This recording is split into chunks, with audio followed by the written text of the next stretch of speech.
Медицински екипи од здравствен дом направиле прегледи и зеле брисеви од 30 притвореници, откако вчера министерот за здравство Венко Филипче потврди дека во истражниот затвор Скопје во Шутка почина еден притвореник од срцев удар, а кај кого после смртта е докажано присуство на коронавирус. Денеска во истражниот затвор во Шутка се испратени појачани медицински екипи на здравствениот дом кои ќе направат прегледи и ќе земат брисеви од сите кои престојувале во истото оделение со починатиот, а прегледани и тестирани на COVID-19 ќе бидат и вработените во оделението. Притвореникот престојувал во истражниот затвор од 8 март, а за време на престојот немал симптоми на коронавирус.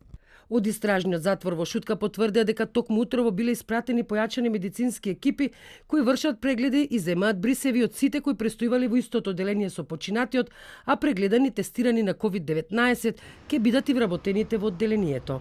За сега ситуацијата се држи под контрола. Ќе ги чекаме резултатите од тестовите, па дури тогаш ќе видиме дали ќе биде потребно да се направи реорганизација на вработените. Директорот на управата за извршување санкции Јовица Стојановиќ во телефонски разговор за ТВ24 вели дека во затворот во Шутка има доволно простор да се формира оделение за изолација.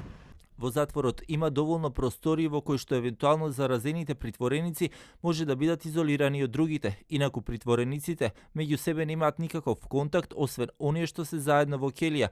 Дури дневните прошетки се сведени на по една келија во одреден период. Од 10 март во затворите нема прием на нови затвореници, освен оние кои од притвор се преместуваат по затворите низ Македонија за издржување на изречената казна.